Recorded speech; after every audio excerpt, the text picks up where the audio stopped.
Life had a cruel sense of humor. At least that's what I believed the moment I saw the note. For 6 years I thought I had the perfect marriage. My wife, Emily, was beautiful, smart, and charming. Everyone loved her. I was the quiet, hard-working husband who provided everything she wanted. We had a nice house, vacations twice a year, and even a shared dream of starting a family soon. Or at least that's what she led me to believe. Looking back, I should have noticed the red flags. The late nights, the secretive texting, the sudden need for space when everything seemed fine. But love makes you blind, and I was the perfect fool. The day it all fell apart started like any other. I woke up, made coffee, and kissed her on the forehead before heading to work. Emily was still in bed, mumbling something about a headache. "I'll see you later," I said, not knowing that it was a lie. Work was routine. Meetings, emails, the occasional joke with my coworkers. But around lunchtime I had an unsettling feeling. It was nothing concrete, just a nagging sense that something was off. I texted Emily, asking how she was feeling. No response.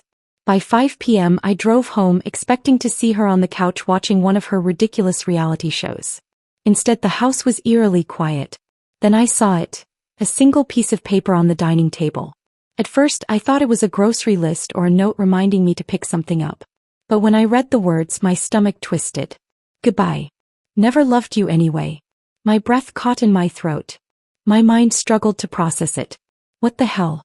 My hands shook as I checked the bedroom. The closet? Half the clothes were gone. The bathroom counter? Her things were missing.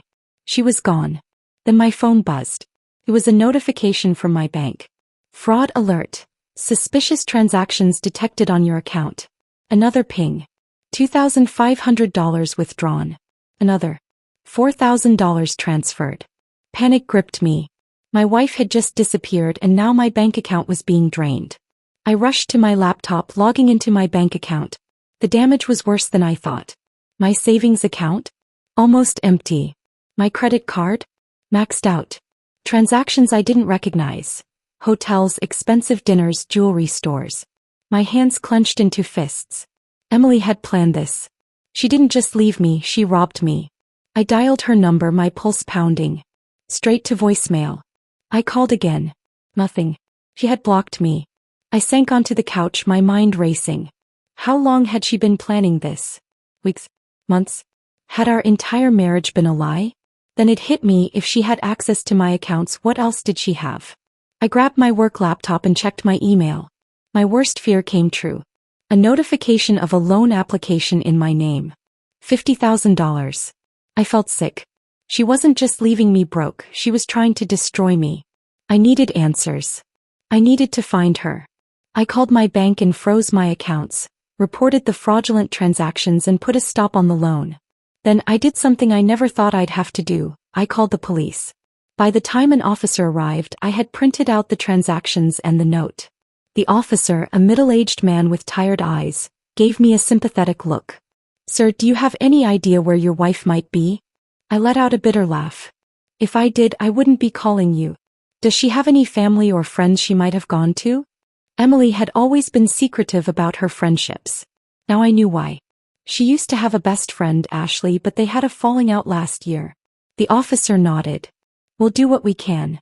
But cases like this, well, let's just say we've seen it before. If she planned this carefully, she's already long gone." I clenched my jaw. No. She wasn't getting away with this. That night I didn't sleep. Instead, I dug through everything. Emails, old text messages, even receipts. I wasn't just going to sit back. I was going to find her. And when I did, she'd regret everything. I stood frozen, staring at my phone as more notifications flooded in. Thousands of dollars were vanishing before my eyes. It was like watching someone set fire to my life, and I was completely powerless to stop it. I rushed to my laptop, logged into my bank account, and my stomach dropped. The damage was far worse than I had initially thought. My checking account had been drained. My savings? Nearly wiped out. My credit card? Maxed out with charges I had never made. Hotels, luxury shopping, expensive restaurants, all paid for with my hard-earned money. My hands clenched into fists. Emily had planned this meticulously. She hadn't just left me. She had gutted my finances on her way out the door. I dialed her number, my pulse pounding in my ears. straight to voicemail. I called again. Nothing. She had blocked me. I sat on the couch, my mind spinning in circles. How long had she been planning this? Had our entire marriage been nothing but a con? I scrolled through my texts with Emily, rereading old messages, searching for any clue that could have foreshadowed this. And that's when I noticed something odd. 2 months ago, she had asked for my mother's maiden name. My stomach twisted. Security questions. I scrambled to check my email, dreading what I might find. Sure enough, sitting in my inbox was a notification. Someone had attempted to access my investment account. The request had been denied, but the intent was clear. She hadn't just left me. She had tried to strip me of everything. I grabbed my keys, my heart pounding. I needed answers, and I wasn't going to find them sitting on my couch. There was one person who might know something: Ashley, Emily's former best friend. Ashley and Emily had been inseparable for years until, out of nowhere, they had a falling out. Emily never told me why, and Ashley had completely disappeared from our lives. But maybe, just maybe, Ashley had seen through her before I did. I pulled up her name on Facebook. No recent posts, but she still had her business listed, a small boutique downtown. It was my only lead. 15 minutes later, I pushed open the glass door of Ashley's designs. The little bell above the door jingled, and a woman behind the counter looked up. Her eyes widened in surprise when she saw me. "Jason?" "Ashley," I said, trying to keep my voice steady. "I need to talk to you. It's about Emily." She exhaled sharply and folded her arms. "I was wondering when you'd show up." That response caught me off guard. "You knew?" Ashley let out a bitter laugh. "Oh, I didn't just know. I tried to warn you." I blinked. "Warn me? About what?" "That Emily was a snake. A liar. A user." Ashley shook her head. "She's been playing you for years, Jason." I felt my chest tighten. "What are you talking about?" Ashley hesitated, then reached under the counter and pulled out her phone. After a few swipes, she turned the screen toward me. It was a picture of Emily with another man. My stomach dropped. The photo was from a year ago. They were at a fancy restaurant holding hands. Emily was smiling, the same smile she used to give me. "She's been cheating on you for at least 2 years, Ashley said, her voice cold. "That's why we stopped being friends. I caught her with this guy, Ethan." When I confronted her, she laughed in my face and told me to mind my own business. I gritted my teeth, anger boiling inside me. "Why didn't you tell me?" "I tried, Jason." Ashley's eyes softened. "But she told you I was crazy, didn't she?" I swallowed hard. She had. She had told me Ashley was toxic and jealous of our marriage. And like an idiot, I had believed her. Ashley sighed. "Look, I don't know where she is now. But if she's still with Ethan, I'd start looking at the places they used to go together. That woman never does anything without a plan." I took a deep breath, trying to steady myself. "Thank you." As I turned to leave, Ashley spoke again. "Jason, she's not just a cheater. She's dangerous. If she stole from you, she won't stop until she's taken everything." I nodded grimly. I wasn't going to let that happen. Back in my car, I pulled up my bank app again. The fraudulent transactions painted a clear picture: hotels, fancy dinners, and luxury boutiques. Emily had a taste for the high life, and she wasn't about to give it up. I had a strong feeling she was still nearby, and I was going to find her. "You said." I started with what I knew. Emily loved luxury. If she was spending my money, she wasn't hiding in some rundown motel. She'd be somewhere expensive, enjoying the fruits of her deception. The bank statements and fraudulent transactions painted a clear picture. She had been spending my money at high-end restaurants, boutique stores, and luxury hotels. One transaction stood out: a charge from the Grand Royale Hotel. It was dated just 2 days ago. That was my first lead. I arrived at the Grand Royale, a 5-star hotel known for its extravagant suites and high-profile clientele. I clenched my fists as I walked into the lavish lobby, my heart pounding. Emily was in this building spending my money, probably with another man. I approached the front desk, forcing a polite smile. "Excuse me, I believe my wife checked in recently, but I lost contact with her. I was wondering if you could help me." The receptionist, a woman in her mid-40s, gave me a skeptical look. "Sir, we can't disclose guest information." I expected that. Time for Plan B. "I completely understand," I said, lowering my voice. "It's just she left her medication at home, and it's urgent." The receptionist hesitated, glancing around before leaning in slightly. "I really shouldn't be doing this, but yes, she's here. Room 706. I clenched my jaw. "Gotcha." I took the elevator up to the 7th floor, my pulse pounding in my ears. My hands were shaking, not from fear, but from rage. This was it. I was about to come face to face with the woman who betrayed me. I stood outside room 706 for a moment, taking deep breaths. Then, without knocking, I swiped my old key card. Emily, in her arrogance, had never bothered to deactivate it. The door clicked open, and there she was. Emily was lounging on the bed in a silk robe, a champagne glass in her hand. Across from her, a man in a suit was pouring another drink. They both froze when they saw me. Emily's face drained of color. "Jason?" I stepped inside, shutting the door behind me. Surprise? The man, tall, well-dressed, with an expensive watch, stood up slowly. "Who the hell are you?" I let out a humorless laugh. "I'm her husband." His face twisted in confusion before he turned to Emily. "You said you were divorced." Emily swallowed hard, her eyes darting between us. I was going to tell you." "Shut up," I snapped. "You weren't going to tell him anything, just like you never told me about him." The man scoffed, running a hand through his hair. "Jesus, you're married?" He turned to me. "Look, I had no idea. I wouldn't have." I cut him off. "I don't care about you. I'm here for her." Emily's eyes filled with something I had never seen before, fear. "Jason, please. Let's just talk."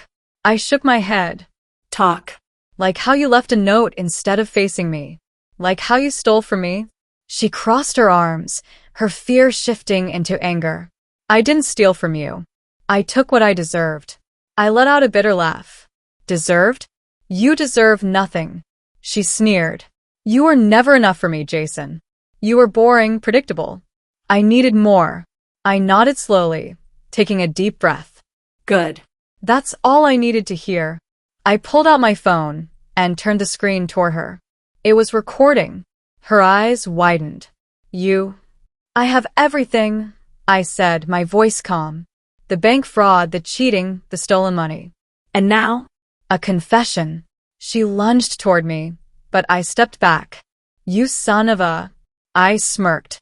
"Oh, and by the way, hotel management knows you booked this room with a stolen card. Mine?" Right on cue, security knocked on the door. Emily's lover raised his hands. "I'm out," he muttered, grabbing his jacket and pushing past the guards. The security guards turned to Emily. "Ma'am, you need to come with us." She whirled toward me, desperation on her face. "Jason, wait. Let's talk." I didn't even blink. "No." As security escorted her out, she screamed my name, but I didn't turn around. I walked out of the hotel feeling lighter than I had in years. Emily had tried to destroy me, but in the end, she had destroyed herself. The moment I stepped out of the Grand Royale, a weight lifted from my shoulders. The past 6 years had been a lie, a carefully crafted illusion that Emily had built around me, using my love and trust as nothing more than tools for her own gain. But now? Now, she was finally facing the consequences of her actions. I stood on the sidewalk, inhaling the crisp evening air. Emily was gone, taken away by hotel security for fraud. And her so-called lover? He had bolted the moment things got tough. Typical. She had always surrounded herself with people who were only there for convenience, and now she was realizing what it felt like to be truly alone. But my work wasn't done yet. I pulled out my phone and dialed the detective assigned to my fraud case. "Hey, it's Jason. I found her." The officer on the other end sounded surprised. "Already?" "Yeah." "She was at the Grand Royale, using my money." There was a pause before he spoke again. "You did well. We were already gathering evidence, but if she was caught red-handed, that makes things easier." I nodded to myself. I have a recording of her admitting to everything. Will that help? It'll help a lot. Send it over, and we'll move forward with pressing charges. I didn't hesitate. I wanted closure. I wanted justice. As I sent the file, I felt an overwhelming sense of relief. I wasn't just reacting anymore. I was taking control. The next few weeks were a whirlwind. The police built a strong case against Emily. Fraud, identity theft, grand larceny. She was facing real prison time. Meanwhile, my bank worked with law enforcement to recover a significant portion of the stolen money. It wasn't everything, but it was enough to start fresh. Then came the moment I had been waiting for, Emily's trial. I sat in the courtroom, watching as the woman I had once loved sat before the judge, her eyes hollow, her once confident smirk replaced with fear. She avoided looking at me. When the judge read out her sentence, 3 years in prison with the possibility of parole after 2, I felt nothing. No joy, no sadness. Just closure. After the trial, Ashley met me outside the courthouse. "You okay?" she asked, offering me a small smile. I exhaled. Yeah. "I think I finally am." She patted my arm. "She never deserved you, Jason. I know that now." I glanced at her. "Thank you for telling me the truth, even when I didn't want to hear it." She shrugged. "Better late than never." We ended up grabbing coffee, just talking about life. For the first time in a long while, I felt like myself again. No more lies, no more betrayal, just an open road ahead. Months passed, and with them, the scars Emily left behind began to fade. I rebuilt my finances, focused on my career, and even started going out again. And one day, something unexpected happened. Ashley and I grew closer. It wasn't planned, and it wasn't rushed. But she had been there for me in my darkest moments, and as time passed, I realized that love, the real kind, wasn't about manipulation or deceit.